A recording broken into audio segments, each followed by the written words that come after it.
अस्सलामु अलैकुम वरहमतुल्लाह। अल्हम्दुलिल्लाहि रब्बिल आलमीन वस्सलातु वस्सलामु अला सय्यिदिल अंबिया वल मुरसलीन अम्मा बाद फ़अऊज़ु बिल्लाहि मिनश शैतानिर रजीम बिस्मिल्लाहिर रहमानिर रहीम। अल्लाहु रब्बु मुहम्मदिन सल्लल्लाहु अलैहि वसल्लम नहनु इबादु मुहम्मदिन सल्लल्लाहु अलैहि वसल्लम। हज़रात मोहतरम, आज़ान की बरकतें मैं आपके सामने मुलाहिज़ा कीजिएगा। ये मुख्तसर सी बातें रख रहा हूँ। जो आदमी किसी रंज और गम में हो,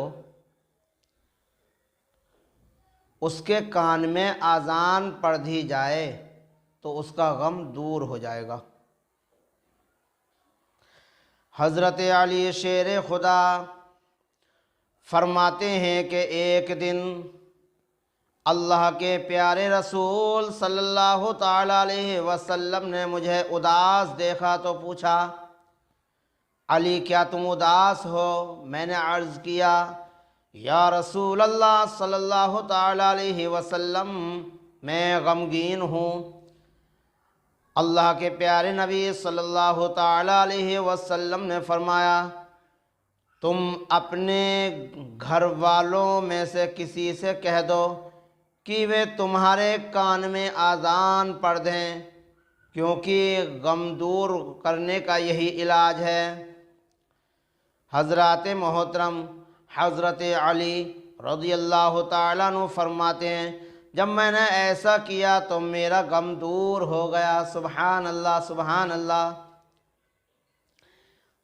जिसकी हालत ख़राब हो जाए, चाहे वे इंसान हो या जानवर, उसके कान में भी आज़ान दी जाए। हदीस शरीफ में है, जो बद अखलाक हो जाए, जो बद अखलाक हो जाए हज़रत मोहतरम, तो उसके कान में आज़ान दो, चाहे आदमी हो या जानवर। जब शैतान डराए या परेशान करे तो उस वक्त आज़ान पढ़ी जाए, क्योंकि शैतान आज़ान सुनकर भाग जाता है। हज़रत मोहतरम, अगर कोई आदमी भूत प्रेत या कोई डरावनी चीज़ देखे तो बुलंद आवाज़ से आज़ान पढ़े।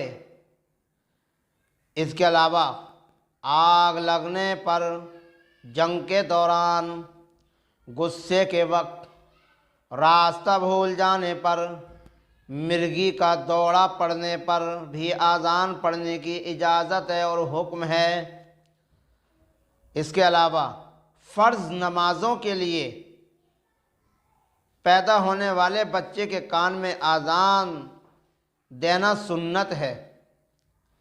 हज़रत मोहतरम, इसी तरह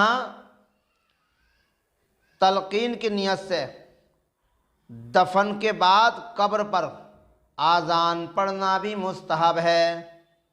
हज़रत मोहतरम, और हदीस पाक में लिखा है कि आज़ान जब हो उस वक्त में खामोश रहना चाहिए, आज़ान को सुनना चाहिए।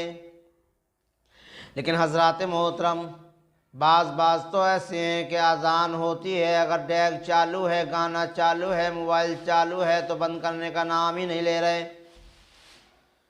जबकि हज़रत मोहतरम, हदीस पाक में आता है कि आज़ान हो रही है, उधर आज़ान की आवाज़ आई, इधर टीवी चल रहा, गाने चल रहे हैं और बातों में लगा हुआ है, तो ऐसे इंसान के लिए कहा गया हदीस पाक में कि मौत के वक्त में जो है उसका ईमान भी छीन लिया जाएगा, बेईमान होकर मरेगा, जो अज़ान के वक्त में अपने गाने बाजे बंद नहीं करेगा, बातचीत को बंद नहीं करेगा, अज़ान को नहीं सुनेगा।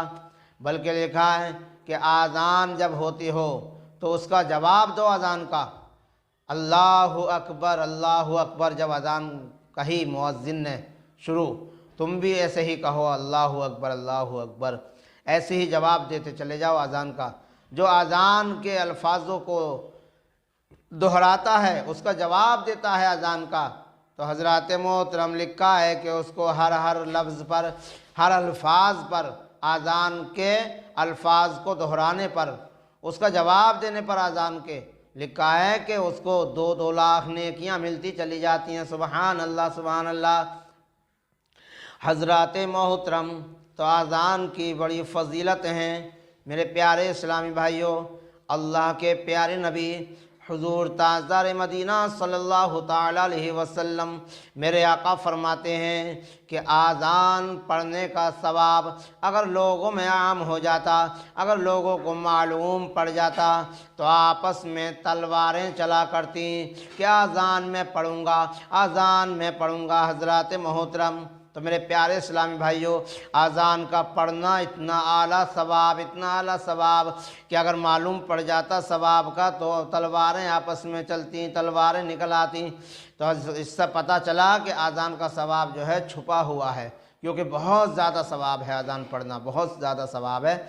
हज़रात मोहतरम, लिखा है हाफिज़ हो, कारी हो, बाअमल हैं, ऐसे लोगों के जिस्म को तो ज़मीन खाएगी नहीं हैं, कब्र गलाएगी नहीं, लेकिन अगर बग़ैर उजरत के, अगर अपने सवाब की नीयत से कोई आज़ान की पाबंदी करे, यानी मुअज्जिन हो, तो वो इस तरह से लिखा है कि अगर उसका इंतकाल हो जाए तो उसको भी जो है कब्र गलाएगी नहीं, ज़मीन गलाएगी नहीं, कफन मैला नहीं होगा। बड़ी फ़जीलतें हैं हज़रात मोहतरम आज़ान की। तो मुझे बड़ा अफसोस है इस बात का कि लोग समझ नहीं पा रहे हैं। फैशन परस्ती में लगे हुए हैं लोग, फैशन परस्ती में लगे हुए हैं लोग। नमाज की फ़ुर्सत नहीं, आज़ान का जवाब देना कोई फ़ुर्सत नहीं। हज़रात मोहतरम, माँ बेटी से नहीं कह सकती कि बेटी तू मोबाइल क्यों चला रही है, क्यों इस टाइम टीवी चल रहा है, क्यों बंद नहीं किया, इसको डांट नहीं रही बिल्कुल भी।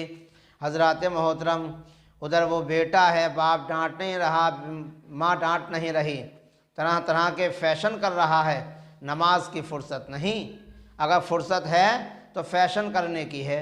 कभी इधर को मांग कटवा ले, कभी इधर के बाल कटवा लिए, कभी इधर के छोटे कर लिए, कभी उधर के बड़े कर लिए, कभी बीच की मांग कतरवा दी तो कभी साइड के बाल कतरवा दिए, तो कभी भौएँ कटवा दी, तो कभी कान छिदवा लिए, कभी नाक छिदवा ली, कभी 2 अंगूठी, कभी 4 अंगूठी पहन रहा। बेटा ऐसा बिगड़ गया है। अब तो माज़ल्ला माज़ल्ला शादियों में भी तरह तरह के फजूल खर्चे और फजूल बातें हो रही हैं, गुनाह के काम हो रहे हैं बहुत ज़्यादा है। अभी सलात, अभी शादी में टाइम है और इधर जो है डेग डिब्बे आगे रख गए। पता चला कि फूफी भी नाच रही है लोंडिया की, पता चला कि खाला भी नाच रही है, पता चला कि बड़ी अम्मी ताई भी नाच रही है, पता चला कि चची भी नाच रही है, पता चला कि नाचने का हिसाब जब आ गया तो पता चला कि खुशी में माँ भी नाचने लगी।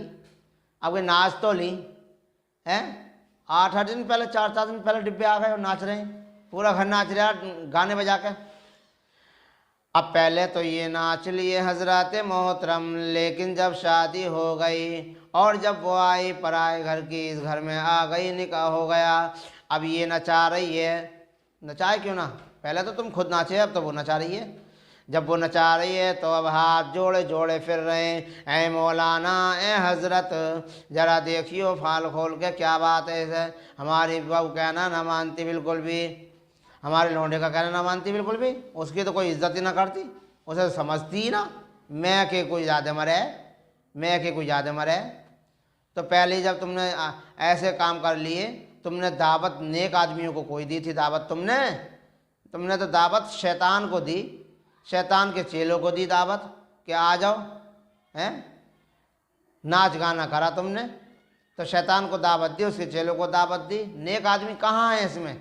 नेक आदमी होता तो बरकत भी होती, नेक आदमी कोई होता इसमें तो तुम्हारा घर उजड़ने से बच जाता, मगर बचे कैसे? पहले तो तुम नाच लिए और फिर अब वो नचा रही है तो कह रही मौलाना ताबीज़ कर दो। बड़ी ख़राब बहू मिल गई, बड़ी बदतमीज़ बेहया मिल गई, बेशरम मिल गई कि अदब न करती, तमीज़ न करती, सास को बदतमीज़ बोले है, ससुर से भी जो है मुँह तोड़ बातें करे, जवान लड़ावे हैं। तो ये बातें जो हो रही है ना, तो ये सब कमी किसकी है? कि हमारी तुम्हारी कमी है कि हज़रात मोहतरम, ये मुआशरा बड़ा ख़राब हो गया। 10-10 हज़ार के पटाखे बारातों में ला रहे हैं और अजान भी अगर लग रही है ना और उसमें डिब्बे में लगा दिया वो, तो एक तिल्ली लगा दी डिब्बे में, फिर तो वो फटाफट फटाफट आसमान पे जाकर फूट रहे हैं। उधर अजानें हो रही हैं। अबे कैसा बंदा तो अल्लाह का, कैसा मुसलमान है, तो ये शर्म आना चाहिए। तौबा कर ले, अल्लाह की बारगाह में तौबा कर ले, अभी वक्त है।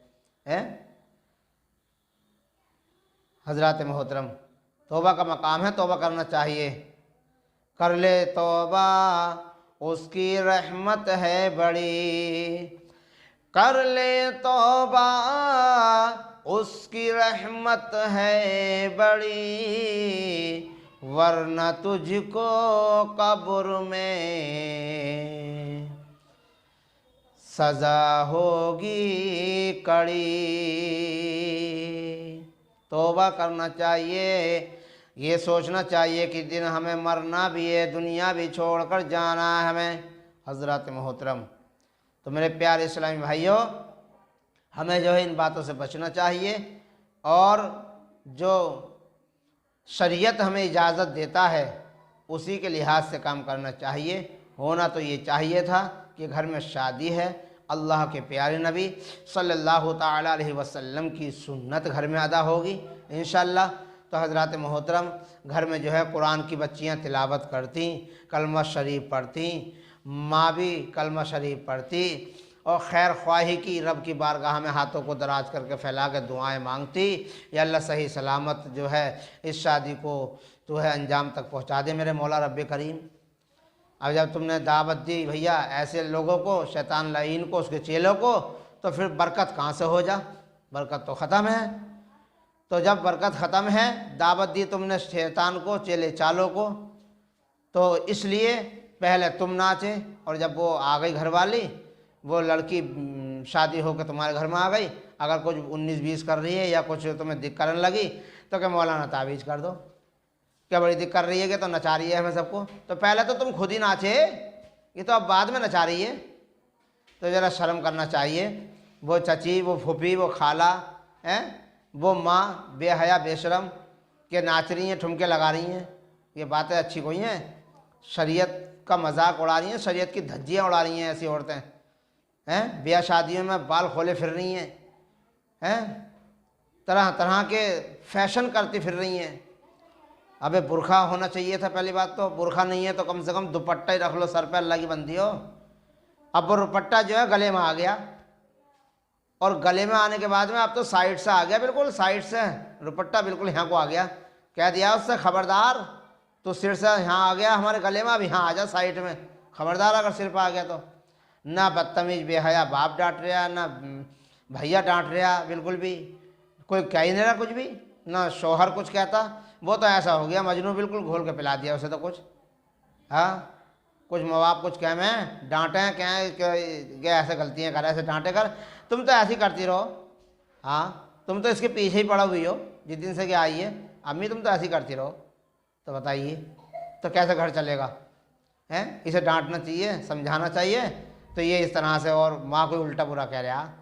अबे उस माँ को बुरा कह रहा है उल्टा, तो जिस माँ ने तुझे पैदा किया है, पहला हक माँ का है, और माँ के मुकाबले तो बीवी का हक ज़्यादा बड़ा समझ रहा। 4 दिन में आकर उन्होंने हक जता दिया तेरे ऊपर। मैं ये नहीं कहता कि उसका हक नहीं है बीवी का, लेकिन भाई हक है उसका, हक के लिहाज से, शरीयत के हिसाब से, हक के हिसाब से हक मान उसका, लेकिन पहला हक जो है वो तेरी माँ का है। हाँ, जिसने तुझे जो है पैदा किया है, पाल पोस के बड़ा किया, तुझे इस लायक बना दिया कि तू बोलने लगा, तू चलने लगा, तू जवान हो गया है। तो हज़रात मोहतरम,